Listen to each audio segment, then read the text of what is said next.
As you all know, the COD series is now owned by Microsoft, and as such, those of you with the Game Pass will enjoy every COD moving forward. This month, on the 30th to be exact, you are in for a treat because Game Pass will have a very fun COD for you to enjoy. Ladies and gentlemen, welcome to the Gen Xer Show. This is Raph. For those of you that hear or have heard all the time over and over that Sledgehammer is the worst COD development team out there, let me show you one of my favorite Call of Duty games of all time. This game launched back in 2017, 2016, I can't remember exactly, right after the Jetpack Advanced Movement era of Call of Duty. Yes, for those of you wondering, COD had, no, they had, not anymore, but they had an advanced movement system back in the day, and I know you are used to hearing some of your favorite streamers out there saying how they are the movement king because they butt slide all over the map. That's really not skill whatsoever. That's just mashing a button. But without cheats, they, my friend, are not, they're nothing, really. So, advanced movement. This came in the form of Advanced Warfare, Black Ops 3, and Infinite Warfare. This era was mostly known as the Jetpack era, and many COD players were not fans of it. Definitely not. You still hear some of the current YouTubers out there that were COD players back in the time complaining about it. However, many of us were. I didn't mind. I actually enjoyed it. I thought there was a skill gap, and it made a huge difference if you knew how to jump around the map and able to land your shots on your opponent. Definitely opened up a skill gap, kind of like Titanfall 2. It definitely had that skill gap, and it showed in multiple ways. But Activision decided to go back to boots on the ground because, there was a big uproar with a lot of the old school players. Even though some of us old school players liked it, they went back, and then World War II was born. So COD World War II was developed by Sledgehammer and launched, like I said, in 2017. This was back when they started that development studio cycle thing with Call of Duty. So Sledgehammer came in and created World War II, which, by the way, it's good game. I did not have any issues with it because at the time, I was hardcore. Activision was cooking, and I was just eating. And I love Call of Duty. So World War II era game. That was fun to me. That was actually so looking forward to something like that. But like every single COD before and after, it came with some issues. So at first glance, this game sucked. World War II just was horrible. The lead devs at the time deliver the trash Call of Duty game, boots on the ground that we never seen before in times past. But then there was an overhaul, a huge overhaul, and things changed. And Activision addressed the lead devs in this matter, which were Michael Condrey and Glenn Schofield, who are not part of the Activision Mafia anymore, by the way.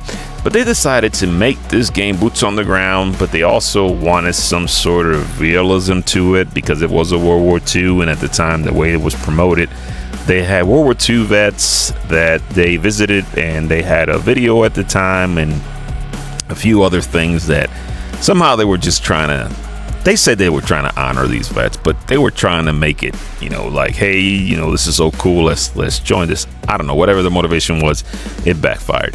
So by realistic, what I'm saying, the time to kill was ridiculously fast, and I couldn't take that time to kill. I just stopped playing it. Yes, it was like playing hardcore. I just don't.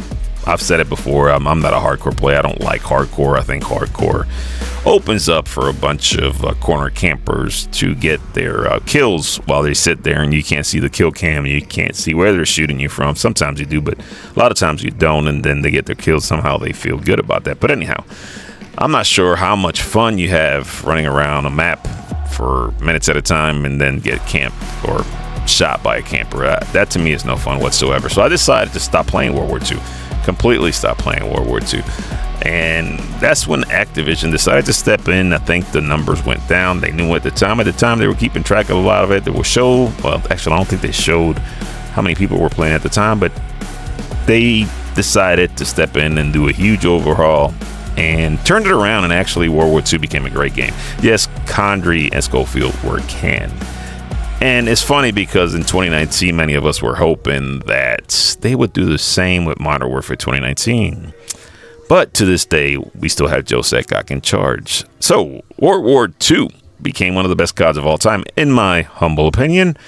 And it was very appropriate. But our standards, most of us old school COD players, we enjoyed playing it. We had fun playing it. We continue playing it.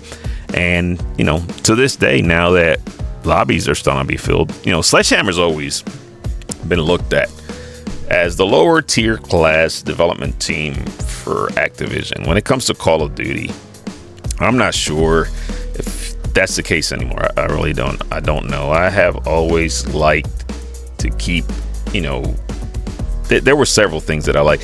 In this game particularly, I always liked the score, how they kept it, you and another player. So in other words, your nemesis. There were no doors. I hate doors.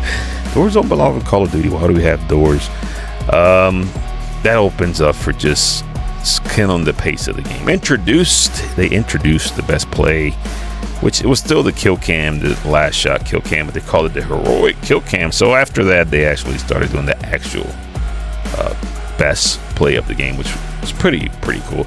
Now, Infinity Ward fooled us thinking that the whole removing DLC thing was going to be a thing of the past, and moving forward, we're going to have great games. But then they came out with Modern Warfare 2019, and ever since then, it's just gotten worse. I know you guys love to call me boomer, unk, old head, or whatever else slang you guys have today, but COD had some really fun times back in the day, but unfortunately we have a community that's never pleased. It shows with every single COD that comes out every year. However, some of you, no matter what Activision does, no matter what they take away, no matter what they charge, you go ahead and give them all your hard-earned money for a game. Which, by the way, honestly, I want you guys to think about this. I want you guys to really dig deep in and think about this question I'm about to ask you. And I want you to be honest, and maybe I also want you to say whether or not you have a mortgage, you have payments that you have to make, or you still live with mommy and daddy. I'm just curious to know, but do you really think,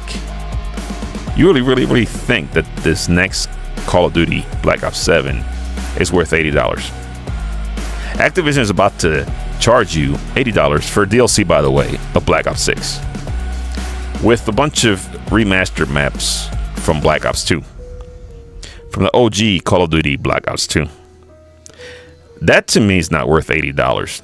Maybe 20, maybe 30 the most with the remastered maps. I think that's what they should have done. That's what it should have went with, but they're not, because they have to do their yearly Madden military release that they do every year and try to milk and pretty much just drain our wallets. Continue to milk. Activision is one of the dirtiest, scummiest companies when it comes to gaming.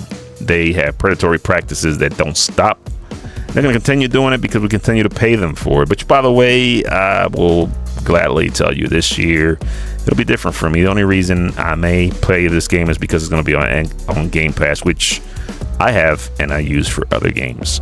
But as far as me giving them another dime, maybe they're taking a dime from my Game Pass subscription. Maybe I'm guilty of that. But honestly, $80? No, sir. It's bad enough they went up to $70. But with that said, I don't know that you want to give these MFers any more money, any more hard-earned money that you guys work hard for, and it's not easy to come by. But if you do have the Game Pass, then you're in for a treat. On June 30th, by the way, you will have World War II coming to you. If you never played it, I suggest you jump on it. I suggest you try it out. Get to see what most of us talk about, because I'm sure there's going to be an influx of players playing right now. The fact that this game will be revived on June 30th. And as a matter of fact, you're watching a gameplay game. The gameplay in the background is actually from a PlayStation. So even on PlayStation, you're finding some lobbies, which is cool. Back then, the other benefit was you stayed with the same lobby. You were able to talk some poop back and forth, which some of your opponents at the same time became some of your best friends. That's something that was taken away with the skill-based matchmaking nonsense that Activision has been doing.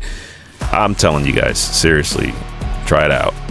And with that said, let me know what you guys think. Leave a comment in the comment section below. Leave a like, subscribe, or subscribe, or leave a dislike. But just let me know what you dislike about it.